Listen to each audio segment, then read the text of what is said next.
Good afternoon, Belize. I am Isana Cayetano, and it's time for your midday check-in with News 5. Here are the top stories to keep you in the loop. A Belize City resident is murdered in a late-night shooting. Is the execution of Louis Marin tied to the drive-by shooting in Belmopan over the weekend? The Public Service Union raises concerns over plans to downsize the Department of Youth Services and the National Sports Council. San Pedro Mayor Wally Nunes shares his thoughts on the Cayo Rosario controversy and talks about the exciting new sister city relationship with Clearwater, Florida. These stories and more are coming up just 1 minute. For 32 years, I've been delivering impactful news across print, radio, and television. With extensive training both locally and internationally, I bring you the top stories on News 5 every night, covering special assignments including Taiwan's historic swearing-in of President Tsai Ing-wen in 2016 and the ICJ's role in territorial disputes from The Hague in 2018 has broadened my global perspective. I use all these experiences to bring you the very best on News 5 live at 6. I am News 5.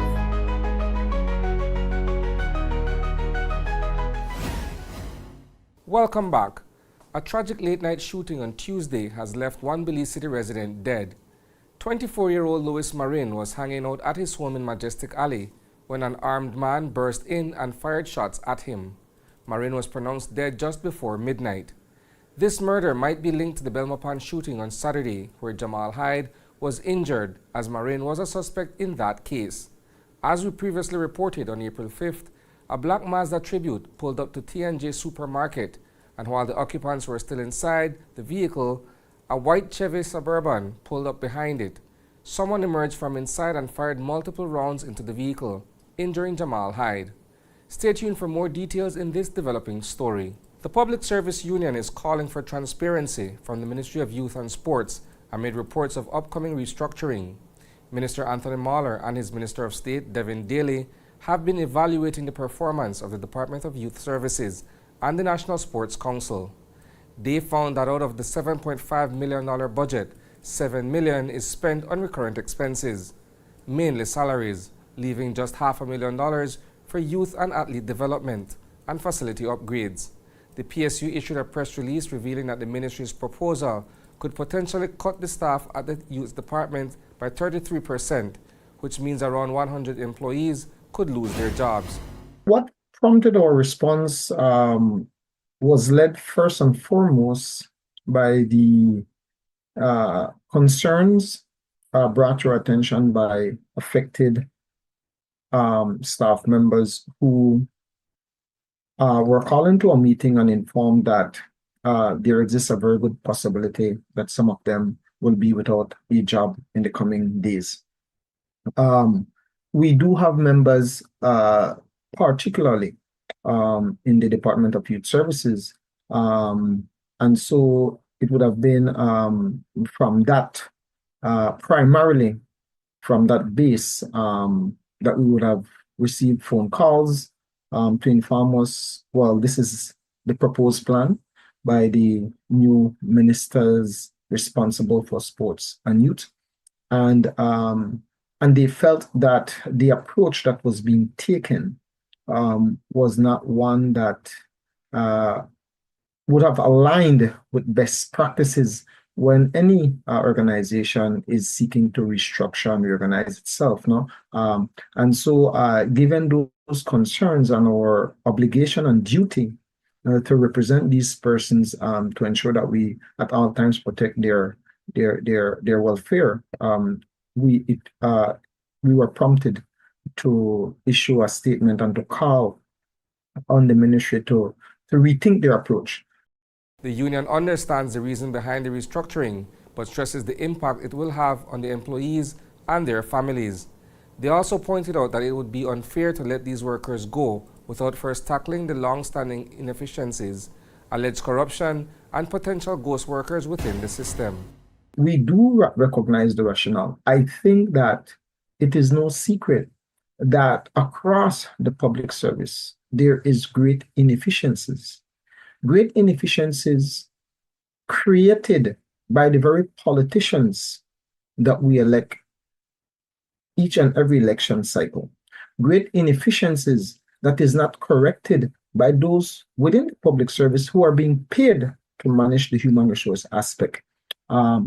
Inefficiencies created by a politicized public service. And so, if it is that there will be any attempt to fix those, then it has to be done comprehensively, and it has to be done recognizing that we are dealing with people.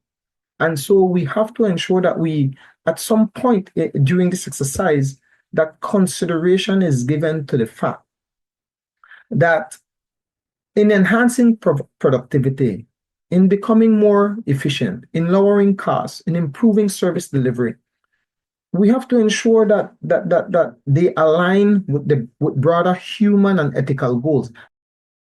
On Tuesday night, over 100 private citizens, tour operators, and environmental groups, mostly from San Pedro, gathered at a public forum to voice their opposition to the Cayo Rosario development. This project plans to build 40 concrete overwater rooms on the 6-acre island. Despite being a private island, the construction involved driving piles into the seabed, which is part of the Holchan Marine Reserve. Environmentalists argue that this disruption harms the natural habitats of various fish species. While the area representative of Belize Rural South declined to comment, San Pedro Mayor Wally Nunes acknowledged the concerns and expressed his desire to find a solution.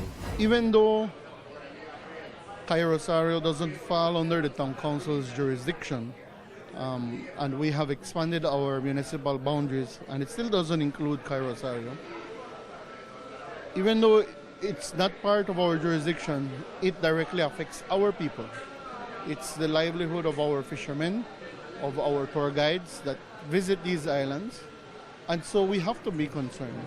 So I came here today not only as the mayor, but also as a tour guide, also as a resident, to listen out and to be informed more than anything else about what is the situation with Cayo Rosario.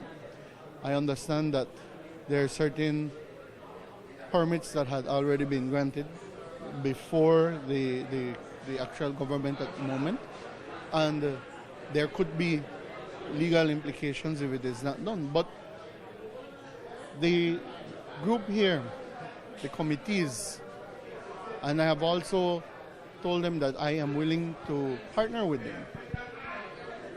Let us see what is the issue. We want no over-the-water structures. If that is the case, what are the legalities? And let's try to work out something. So I'm here to stand with my people, and we will fight the fight if that's the case. Are you on a different path on this topic with the area representative for Belize Rural South on this matter? Well, I had talked to the area rep about it, and he had assured me that that wasn't going to happen in the beginning. And now, well, he's seeing it on a different level because of the permits and everything. But I am sure that he himself doesn't want it to happen. I have reached out to him, and I know that himself, and as well as Holchan, they were trying to fight this not to happen.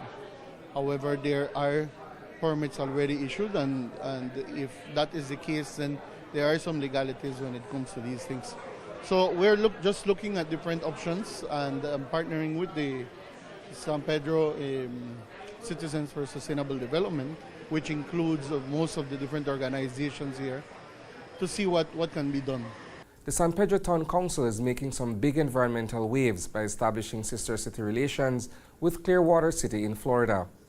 Mayor Wally Nunes just returned from a visit to Clearwater and shared with News 5 that they're looking to partner with their U.S. sister city for help with turtle nesting, conservation practices, and even cultural tourism exchanges. They are big with conservation. They have a marine aquarium that